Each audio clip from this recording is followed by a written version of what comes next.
Jadi untuk video kali ini kita akan pergi kepada soalan trial Melaka. Okey, untuk haba penyesaran lah. Okey, di mana kalau kita tengok dekat sini rajah 7.1 menunjukkan rajah untuk haba penyesaran. Okey, di mana kita ada cawan polistrin. Okey, and then dia menggunakan apa? Dia menggunakan serbuk zinc berlebihan dan juga 50 cm3 kuprum sulfate 0.2 mol desimeter negatif 3.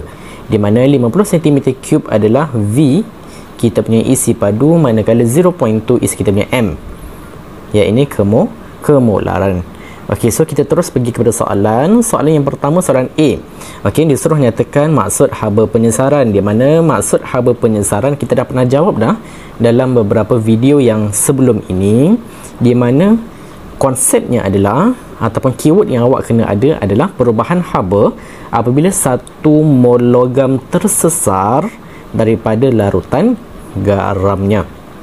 Okey, di mana dekat sini bila definition awak ada these 2 point, maka awak akan dapat satu markah. Okey, awak tak boleh nak tertinggal either one of them lah. Okey, dua-dua keyword ni kena ada. Okey, ini untuk soalan A.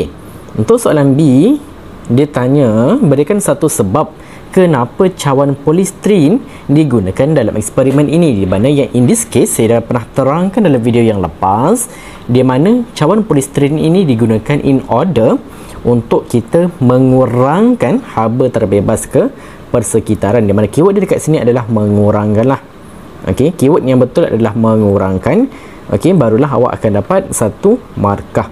Okey, ingat awak tak boleh nak menggunakan perkataan mengelakkan. Okey, perkataan elakkan jangan buat. Okey, the words ataupun keyword yang betul adalah mengurangkan. Okey, ini untuk soalan B.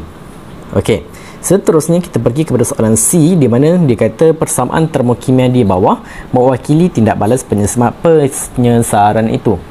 Okey, so dia bagi zinc tindak balaskan dengan kuprum sulfate menghasilkan zinc sulfate dan kuprum. Okey, nilai delta H dibagi dekat sini 210 kilojoule mol negatif 1, di mana kalau kita convertkan in joule mol awak akan dapat nilainya 210,000 joule mol negatif 1. Okey, ini kalau kita convertkan in joule lah. Okey, so hitungkan soalan yang pertama sekejap. Bilangan mol ion kuprum. Okey, bilangan mol ion kuprum is basically sama dengan kita menggunakan formula apa? Formula N sama dengan MV per 1000. Okey, di mana awak boleh tengok balik dekat soalan ini. Okey, 0.2 and 50. So awak just gantikan je lah. Okey, so awak just gantikan sahaja dekat sini. Okey, 50 darabkan dengan 0.2 bahagikan dengan 1000. Okey, so awak tekan kalkulator, maka awak akan dapat jawapan awak, bilangan mol yang awak akan dapat adalah 0.01 mol.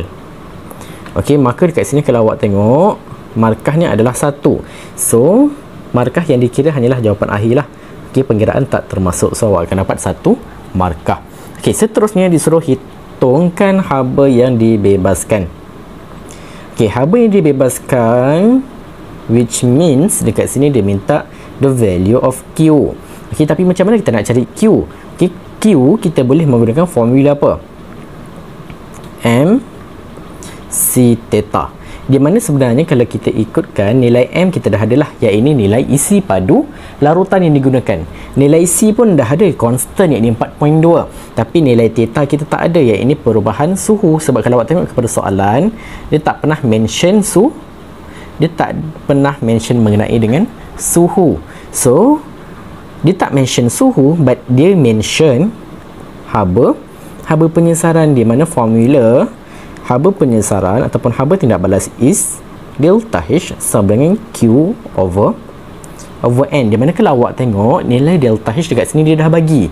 Nilai Q ni awak nak cari, tapi nilai N awak dah dapat. So boleh tak kita cari nilai Q? Boleh, which N ini awak darabkan dengan nilai delta H. Okay, so using the formula, bila kita rearrange balik the formula, awak akan dapat Q sama dengan delta H darabkan dengan N lah. So delta H tadi kita ambil yang dikonvertkan kepada joule lah. So 210,000 darabkan dengan bilangan mol, awak akan dapat 0.01 dekat soalan A tadi. So C1 tadi. Okay, so bila awak tekan kalkulator, maka awak akan dapat jawapan awak untuk nilai Q, iaitu haba yang dibebaskan adalah 2100 joule. Okay, 2100 joule.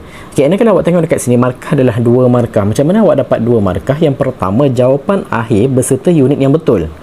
Ini 1 markah, and then awak buat rearrange ini 1 markah, maka awak akan dapat total 2 markah. Alright. Okay.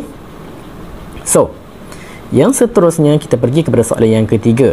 Soalan yang ketiga dia minta apa? Soalan yang ketiga dia minta perubahan suhu. Which perubahan suhu bermaksud dia minta the value of theta. Di mana nak dapatkan formula theta, nak dapatkan nilai theta ni, awak boleh gunakan formula Q sama dengan MC theta. Okey, di mana kita akan rearrange balik kita punya calculation. Okey, kita punya formula. Okey, but first of all kita salin dahulu formula Q sama dengan MC theta. Okey, nilai Q tadi awak dapat adalah 2100 sama dengan M. M nilai apa? M adalah jumlah isi padu larutan, di mana jumlah isi padu yang digunakan adalah 50. Darabkan dengan C, constant kita, iaitu 4.2. Darabkan dengan apa yang kita nak cari, iaitu theta. So kita rearrange balik biar nilai theta berada di hadapan. Maka awak tekan kalkulator, awak akan dapat theta adalah 10 degree Celsius. Okey, so kita tengok markah dekat sini 1 markah. So jawapan akhir dapat 10 degree Celsius beserta dengan unit yang betul lah, 10 degree Celsius. Maka awak akan dapat 1 markah. Alright. Okey, kita pergi kepada soalan D. Soalan D pula dia kata eksperimen diulang dengan menggunakan serbuk magnesium untuk menggantikan serbuk zinc. Okey, ini dia kata isi padu dan kepekatan yang digunakan kekal sama. Okey, so dekat sini dia kata magnesium ditukarkan kepada zinc. So ramalkan haba penyesaran bagi tindak balas itu. So disuruh ramalkan. Okey, the words ramalkan, bila disuruh ramalkan, awak just nyatakan sama ada meningkat. Okey, sama ada, awak boleh bagi jawapan sama ada meningkat, okey, meningkat, menurun, ataupun bertambah. Okey, ataupun bertambah. Okey, ataupun awak boleh juga nak nyatakan sama ada dia lebih banyak ataupun lebih daripada berapa nilai dia punya haba tindak balas dia, ataupun awak boleh kata kurang daripada dia punya haba tindak balas dia.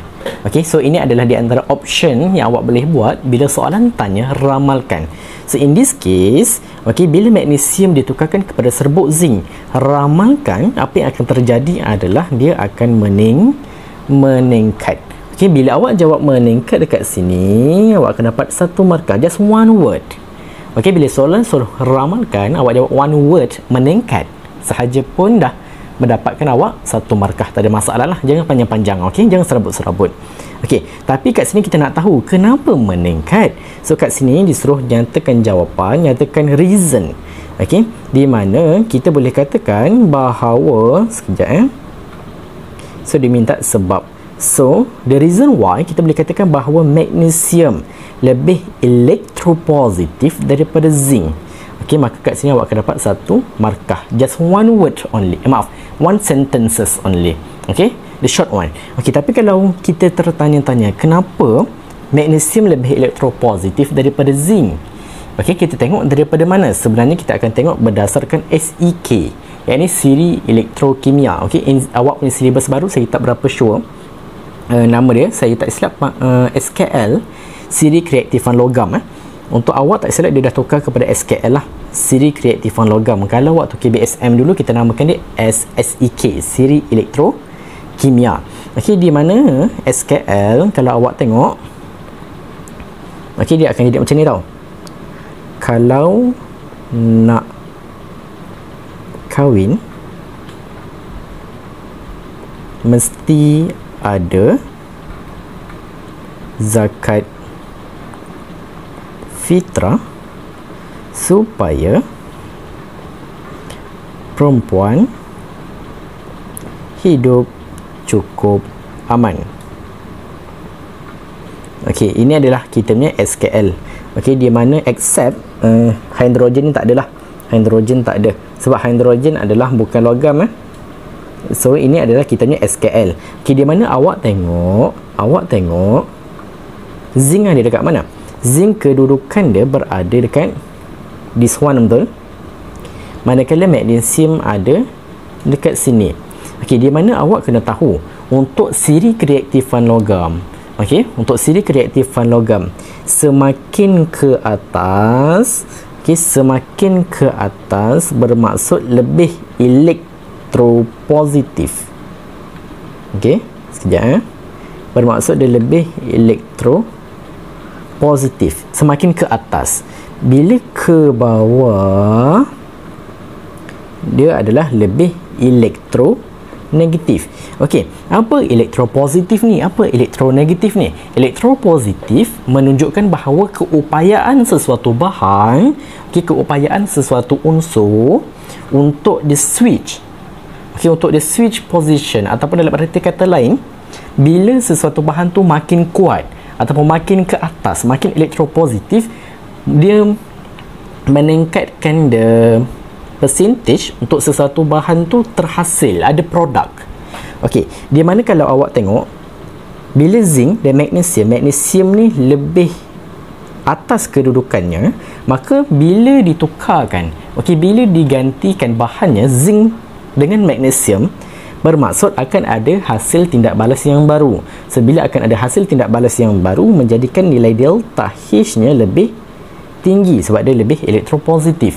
Tapi kalau contoh zinc ni ditukarkan dengan kuprum, contoh, okey, zinc ni ditukarkan dengan kuprum sebagai contoh, okey, di mana zinc ni lebih elektronegatif. Bila elektronegatif, okey, menjadikan kita punya reaction, okey, tak akan berlaku. Okey, dia akan ada dua option je. Sama ada yang pertama reaction tak berlaku,